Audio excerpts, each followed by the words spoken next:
So, Gemma, thank you so much for joining me on the Teachers Podcast today. No problem. We are at Lead Learn Lancs 2019, so I'm fitting in as many as I can. I'm really excited about this particular episode and interview that we're going to do because it's all about growth mindset. So I'm really happy that you're going to talk to me about that because obviously it's a big thing right now. And I think it'd be really helpful for teachers just to get some tips and ideas and really understand what it actually is. Definitely.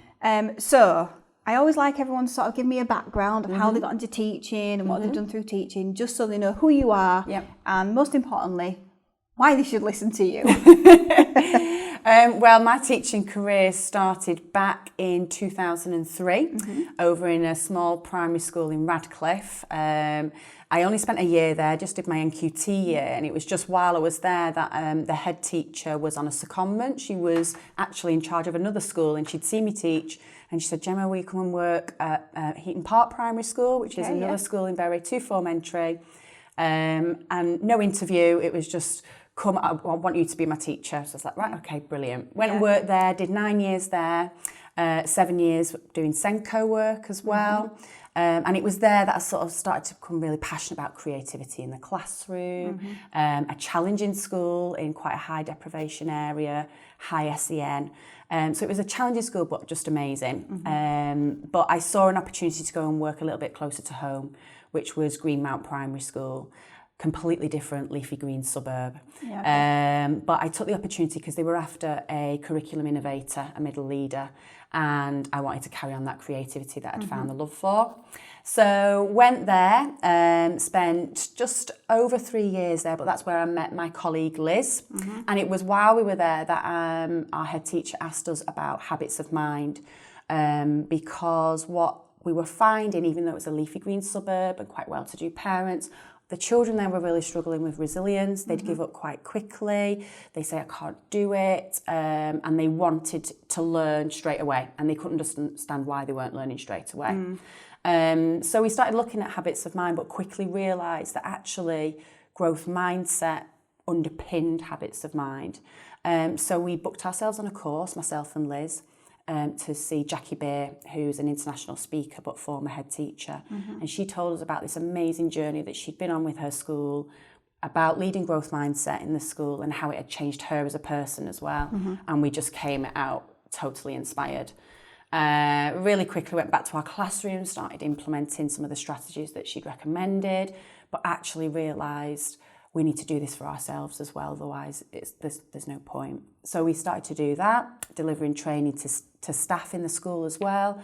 And then other schools around the area started to say, this sounds really interesting, can you come and have a chat with us about it? So that's what we did. We started going out on a Friday, we'd go and deliver inset training, twilight training, and then we were sat in the pub one day and we just thought, you know what, we could actually make a go of this. Is a real interest. So that is exactly what we did. So last July, we both handed our notices in. Growing Mindset was born, and now what we do is go around schools, delivering staff training, workshops for children on the theory of growth mindset, but also how to weave it into the rest of the curriculum. We work with the parents, the school caretaker, the lollipop lady, anyone to try and create this culture of growth mindset throughout the school. So that's where we are now. That's amazing. And I guess that point that you made last is important. It's about getting everybody on board to create a culture. You know, you can't create a culture with 1 or 2 people. No, and what we found is when we've gone into schools is some people have sort of said, oh, we just thought we'd go on some training and then we'd be able to do it. Oh, we thought we'd just have a lesson and we'd be able to do it. Or we've gone into schools and they said, we're growth mindset.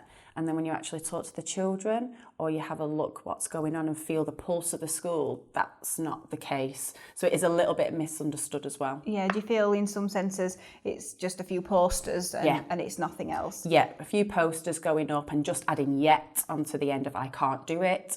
But it's a lot more than that. Yeah, I guess it also depends on whether you've got that support ongoing support. You can go on a training course, but really if you're not really understanding it and you don't have that support, network that you can sort of go back to Yeah. to carry on implementing it, then I guess that could cause a problem as well. Yeah. So did you have any experience before then in growth mindset? No, not at all. This was completely new to us, really. And I think what another reason why Grow Your Mindset was sort of born was because all the theory is out there. You can read Carol Dweck's book on mindset. You can download things off, resource websites and get a lovely poster and what to say and what not to say. But what we couldn't find is what it should feel like in the classroom, what it should look like, what we should hear when we're in the classroom or going around the school. And that's what Grow Your Mindset did, is we created that sort of curriculum, really, of what we should be feeling, seeing and hearing when you're in the school building. Yeah, I love that. Okay, so there's probably teachers listening now thinking, okay, I hear the words growth mindset, but I don't really know what they are. And I suppose you've kind of confirmed that is happening in schools around the country anyway. So what actually is it? Yeah, so if you sort of break it down into two parts, your mindset is your persona, basically. It's what you believe, what you think, it's how you behave. And your mindset's incredibly powerful, because if you think your brain controls your body, well, your mind controls your brain. So whatever's going on in your head is being controlled by your mind. And it's the thinking that goes on in your brain that sometimes we need to change. The element of growth is to do with thriving, being resilient, being a risk taker, open to continuous learning. You're not scared about making mistakes.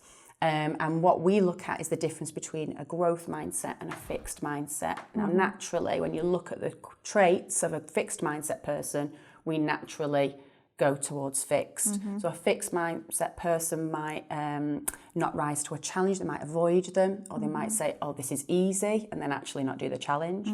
They are worried about what people think of them, so they might not put themselves forward for things, because they think, well, if I make a mistake, everyone's going to think I'm stupid, or I can't do it. You might feel threatened by somebody's success. So if someone's doing better than you, or what you perceive to be better, then you might be jealous of them. Green-eyed monster might come out. You might be unkind. It might be that you take feedback as a personal criticism. And we do all these things. We default to fixed mindset because it protects us. It keeps us safe. And what growth mindset is all about is trying to push ourselves out of our comfort zone, not worry about what anyone else is thinking, but just really concentrating on developing us as a person and being the best version of ourselves. Yeah, I love that. That was a great explanation. And obviously we've had a conversation before, and I was sort of saying that when I was in teaching, I don't think we ever really talked about mindset, whereas in business it's a massive thing. And I think through my business journey, when I've looked into it, not from an educational level, it's such a powerful tool to understand your mindset and how powerful it is. And by saying the right things, honestly, it's like you can make miracles happen. Yeah, definitely.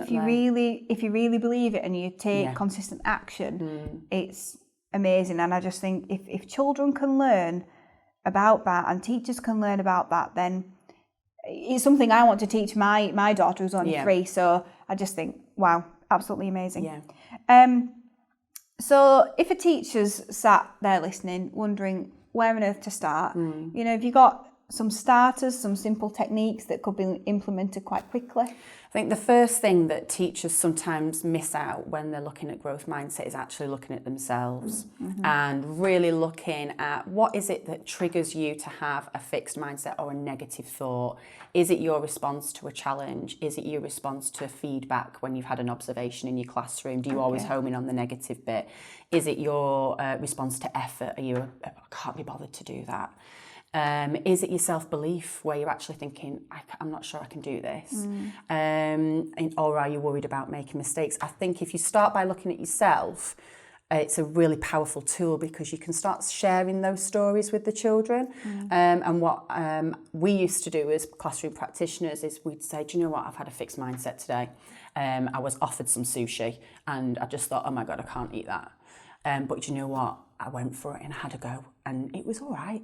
But maybe I won't eat it again. So it's that sort, and sharing those elements with the children makes it real for them, and Yeah, they think, yeah. oh well, actually Miss made a mistake today, or Miss couldn't be bothered today, but that's okay, and she made a choice to either change or we're going to give her some good advice. They're brilliant at that. So if I'd made a mistake, say the computer wasn't working, and I'd go, oh, computer, give up. The kids would go, no, don't give up, Miss. Let's keep going. Let's try something new. They'd give me advice, and it just makes it part of a classroom community as well. Yeah, and I guess sort of saying that it's all right to say those things as long as you're happy to be corrected. Yeah, absolutely. And we can correct each other together. And that's really important in your classroom. It's a safe space. So if somebody does make a mistake, or someone is feeling, I can't be bothered today, that's okay.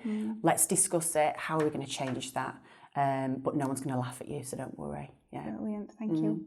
So have there been any moments where you feel like children have really turned around from using the techniques, or teachers using the techniques in the classroom? Yeah, we had very quickly when we started in the classroom, children who had or deemed themselves to be low achievers really picked themselves up quite quickly in terms of their self-esteem, in terms of their confidence. They wanted to give things a go. They wanted to try things, and because of that, their academic scores increased quite rapidly. Therefore, we were closing the achievement gap, which we all want to do that. Yeah. But as an individual story, there was a boy in one of my classes. I'm going to call him Martin, and Martin had ADHD, so he did have some difficulties already. He found school very stressful, and we've been doing some work on fractions. He was in year 4, and we'd done the 20 minutes, it'd been interactive, whiteboards out, let's do some cards, let's do some matching activities, let's help each other, let's show each other how we do it. Okay, it's time for you to go and do your individual work. So I'd given Martin his work, and within about 5 minutes, he'd thrown the work on the floor. I'm not doing it, I can't do maths, I'm rubbish at maths. Getting really quite anxious, quite stressed. And I just went over to him and just sat with him for about 10 minutes and just started talking, what is it? What do you mean you can't do maths? He's like, I can't do any of this maths, it's rubbish. I said, okay, let's see, can you do 3 add 12? So he just rattled off 15. Can you do 5 times 7? Yeah, it's 35. Okay, so you can do that maths. He's like, yeah, okay.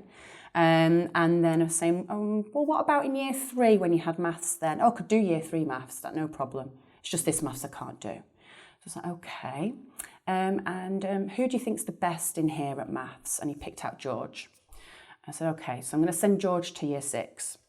And do you think George will be okay in year 6? He said, no, he's going to find it well hard in year 6. So I was like, well right. hard. So he can't do maths in year 6. And you're struggling with the maths in year 4. He's like, oh right, yeah, okay. So it's not that you're not good at maths. It's not that you can't do maths. It's just that George has had more experience in fractions, but he actually needs pushing now because he's getting them all right. You're still working on this area. But I said, what you're forgetting is the progress you've made since you've started this school. He was comparing himself to the year 4 curriculum and what we say as a school you should be achieving at year 4. And he was comparing himself to all the other children in the classroom rather than focusing on actually the progress that he had made in the time that he'd been at the school. So as soon as we'd had this conversation, like I say, 10 minutes, that's all it took. He was like, okay, yeah, give me a challenge, let's go for it. I was like, okay, gave him some challenges. Go and work with George, go and see what he does.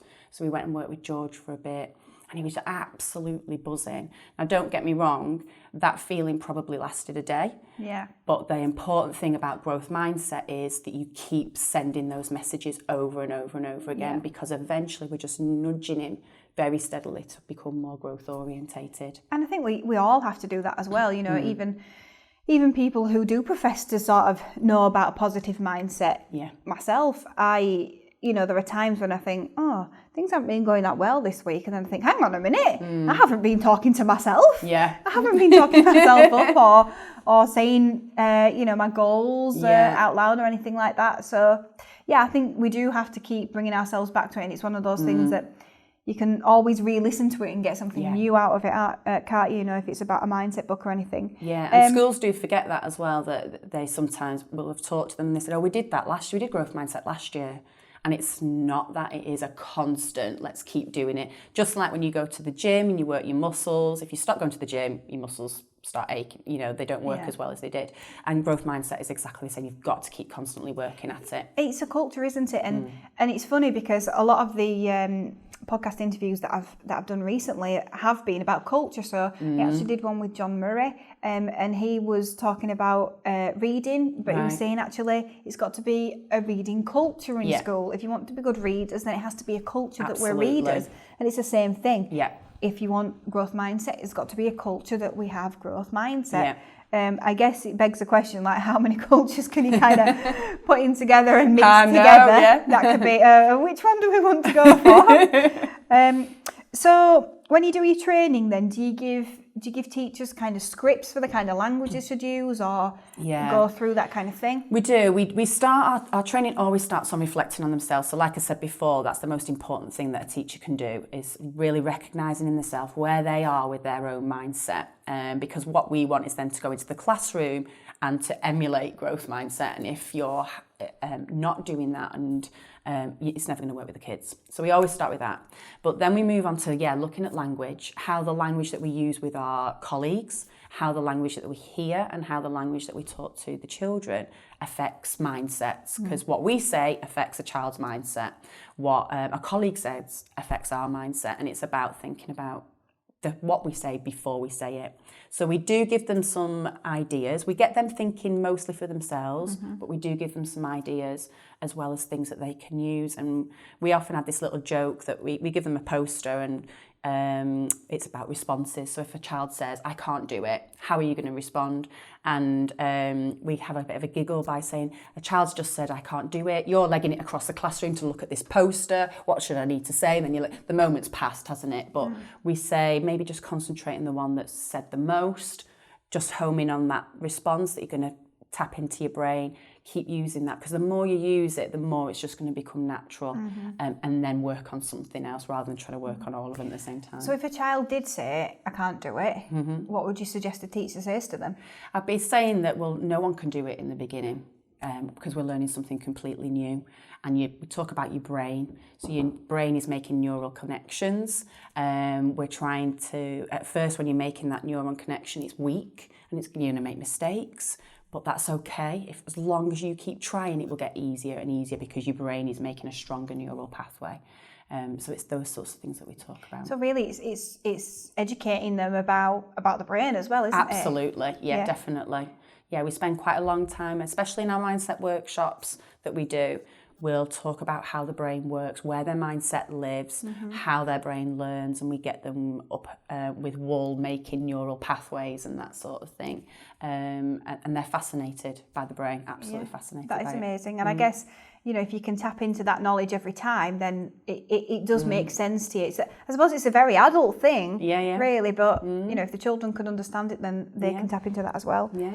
So I'm interested to know, how is it received by the teachers? So I'm thinking in my mind of like a typical school staff room, and I know that there will be some teachers there who, because there's people in my life who I think are the same. I don't believe in all that mumbo jumbo growth mindset.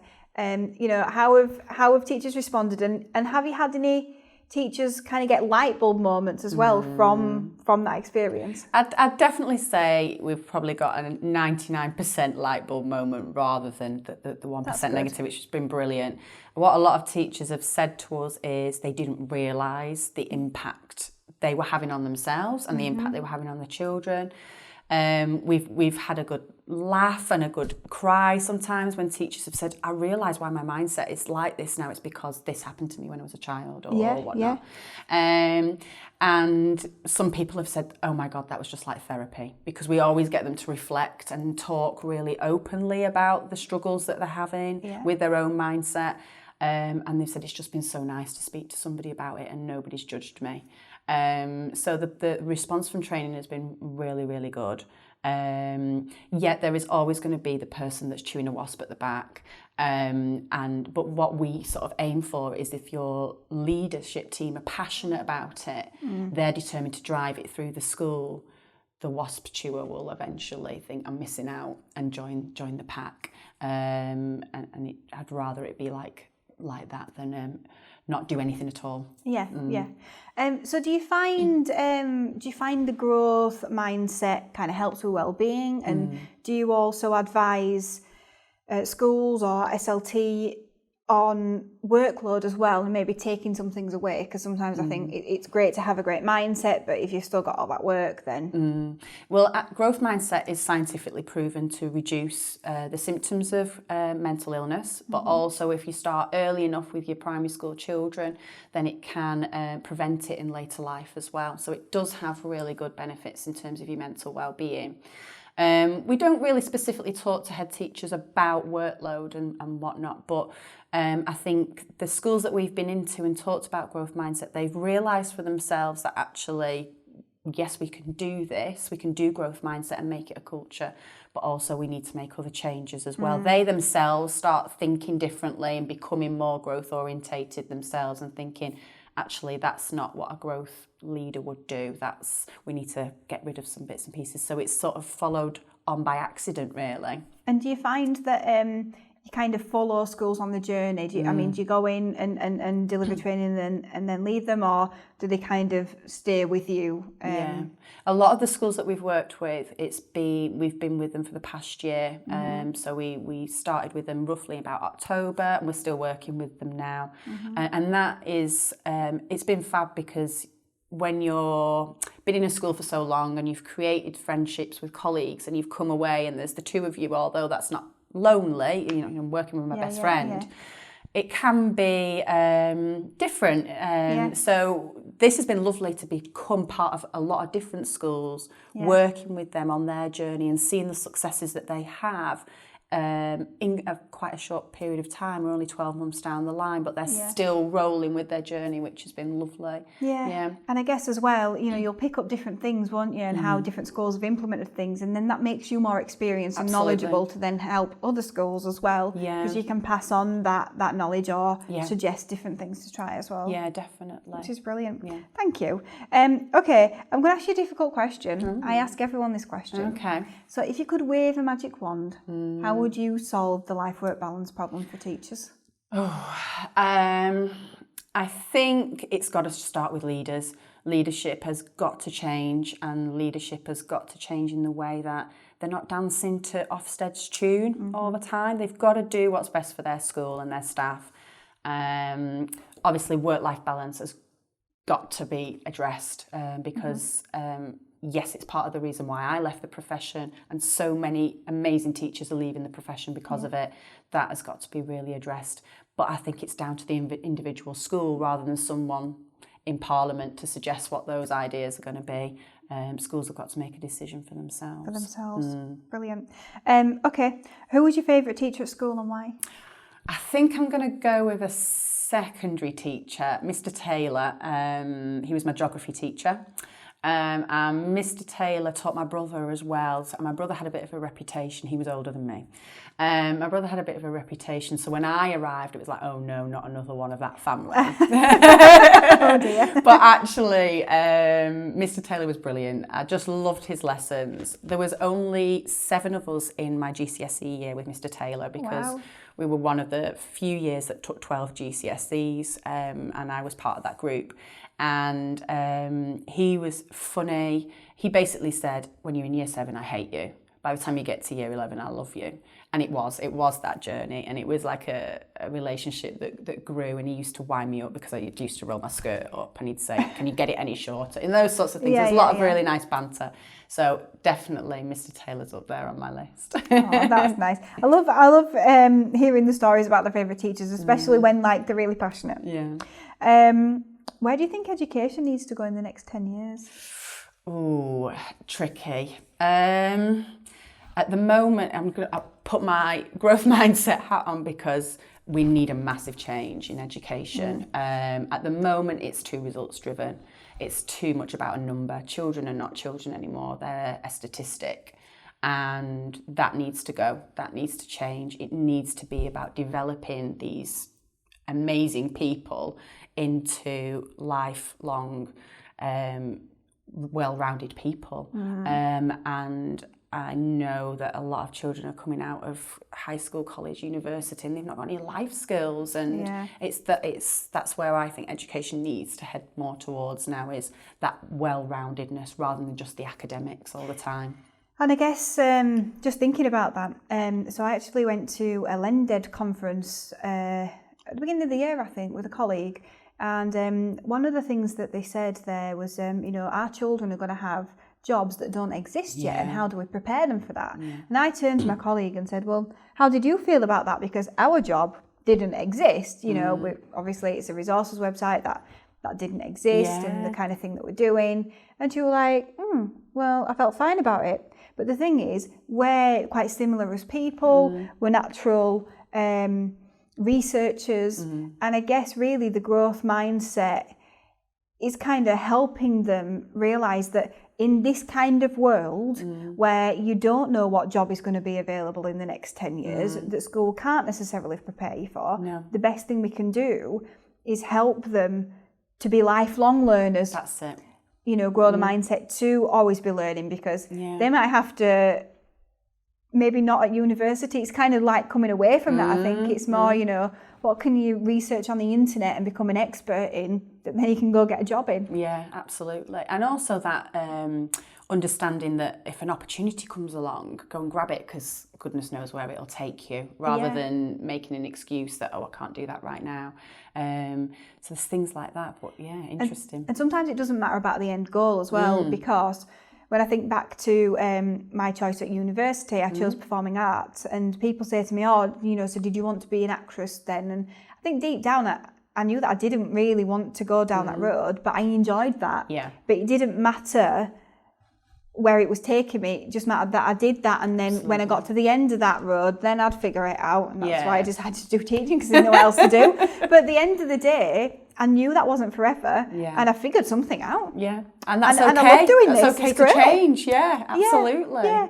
So I think you're right. Grab an opportunity. It doesn't matter if you think it's going down a different road. If you think that it's going to be good for your long term, then do it. And it doesn't necessarily mean you're going down a rabbit hole, does it? No, exactly. Okay, so who's your inspiration within education? There's quite a few people, I suppose. I've got a lot of head teachers that I really admire, and just the way that that their whole demeanour just tells me that they're in it for the staff and they're in it for the children. One of them I've had the pleasure of meeting a couple of months back, and she's a head teacher. No, she's not. She's a CEO of the Forward as One trust. It's a multi-academy trust. And now I've forgotten her name. We'll find out her name and we'll put her in the show notes. Karen Bramwell. There you go. And it was her birthday this week, so happy birthday, Karen. Karen Bramwell is the CEO of the trust, and she did actually, I met her at an awards ceremony. Both myself and Liz had made it to the finals of the Inspire Women Awards for Education. Oh, wow. And Karen was there for leadership, and she won. And I've known Karen on the sidelines for quite a long time, because I did my outstanding teaching training with her school, and she also introduced me to Kagan. Not sure whether you've heard of that, but it's cooperative learning strategies. So she's been on the sidelines, and at the awards ceremony managed to get chatting with her, and she loves her staff. And me and Liz were sat at her table, and we were saying, if you look around the table, you couldn't tell which one was the CEO, because she embraced everybody who was there. She'd invited the business manager of one school. It was the head of another school. There was a range of different people. Teachers were there. TA was there. So it wasn't in a pecking order. So that's really clear. The other thing that's really clear with Karen is everything's about the children. What's best for her children in her school? What's going to make them thrive? And she works in schools that are in some of the most deprived areas of the country. And that epitomises what leadership and teaching is all about. It's about the kids and not about the results. So she really inspires me. There's another guy on Twitter who you might know, and that's Dave from Fleet Primary from the Britain's Got Talent school that went and reached the finals. Dave McPartlin, we've been in touch with him as well. He's really inspirational because, again, it's about, I believe in these kids. I believe they can achieve whatever they want to, no matter where they come from or whatever background they've got. And again, it's all about the children at his school. He's currently doing another project at the moment, trying to sort of reimagine Fleetwood as well and make that a big dream. But he's a great one to get in touch with as well. Fantastic, thank you. And you've mentioned 2 possible people for the podcast. Thank you very much. Well done. Yeah, no worries. And last question then, what did you want to be when you grew up? I always wanted to be a teacher. Really? Yeah. Right from probably the age of 11, I knew that's what I wanted to do. And everything that I did was to try and get to that goal. So I was in the guides and I worked myself up to be a leader. I took a gap year and I worked in a nursery and got my NVQ3 for a nursery nursing. I helped out my old primary school doing reading. And then when I went to university, I did my BA in teaching primary years. So everything that I did was to be a teacher, and now I'm not teaching. Yeah, well, I was going to say, I've come full circle. Do you feel like you've left teaching or not so much? No, I don't. I feel I still do supply teaching if I get time. But what I do like about the job that I'm in now is I go in and work with these kids. I do something that I'm really passionate about, and I feel that I have a massive impact on the children in that classroom. So I still doing the job that it's I like love. A bigger calling, isn't it? You know, to reach more people with a specific expertise. And it's something that I am really pleased that somebody's teaching children this. Because I feel like, I learned about this probably, I don't know, after 30. And I just thought, can you imagine what I'd have achieved by now if I knew this as a child? Exactly. And as well, I always think my parenting would have been so different when they were younger than what it is now, because I've learnt so much on the journey as well. But but it's got me where I am today. Super. Thank you. Well, thank you so much for joining me. That's been lovely. Thank you. I really hope that all the teachers listening implement some of those. Yeah, definitely. Some of those scripts, definitely. Yeah, absolutely. And I'm sure Gemma would love to hear from you as well. So thank you. Thank you.